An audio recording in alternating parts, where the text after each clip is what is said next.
बदलती पृथ्वी।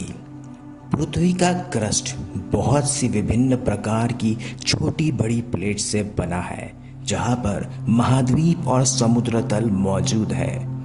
ऐसी सारी प्लेट्स को लिथोस्फीयर प्लेट्स कहते हैं। आपको ज़रूर आश्चर्य होगा कि यह सारी प्लेट्स हर साल कुछ मिलीमीटर आगे बढ़ती है, और ये सारी प्लेट्स जब आगे बढ़ती है तो पृथ्वी के सतह पर बदलाव होते हैं। ये बदलाव, या फिर अंग्रेजी में कहे तो मूवमेंट्स, फोर्सेस के आधार पर विभाजित किए गए हैं। वो फोर्सेस जो पृथ्वी के इंटीरियर में पाए जाते हैं उन्हें एंडोजेनिक फोर्सेस कहते हैं, और वो फोर्सेस जो कि पृथ्वी के सतह पर काम करते हैं उन्हें एक्सोजेनिक फोर्सेस कहते हैं। जो एंडोजेनिक फोर्सेस है अचानक हरकतें करती है, जिनसे भूकंप या वोल्केनो जमीन की सतह पर सामूहिक विनाश करते हैं। ज्वालामुखी या वोल्केनो अर्थ क्रस्ट पर एक ऐसी दरार होती है जहां से पिघला हुआ लावा बाहर निकलता है। उसी तरीके से जब लिथोस्फीयर की प्लेट में आगे पीछे बढ़ती है तो ज़मीन की सतह के ऊपर भी हलचल होती है, जिससे विनाश या कभी महाविनाश होता है। अर्थ क्रस्ट की वो जगह जहाँ से हलचल शुरू होती है उसे फोकस कहते हैं, और वो जगह जो ज़मीन पर फोकस के सेंटर के विरुद्ध होती है उसे एपिसेंटर कहते हैं। ये हलचल या कंपन वेव्स के माध्यम से एपिसेंटर से निकलती है। सबसे ज़्यादा नुकसान एपिसेंटर के नज़दीकी जगह में होता है, और भूकंप की शक्ति धीरे धीरे कम होती जाती है सेंटर से।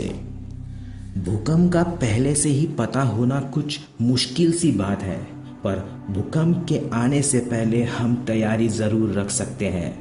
कुछ सामान्य भूकंप की भविष्यवाणी करने वाली पद्धति है, जैसे हम जानवरों के बर्ताव का अभ्यास करके भी पता कर सकते हैं कि भूकंप की संभावना है या नहीं।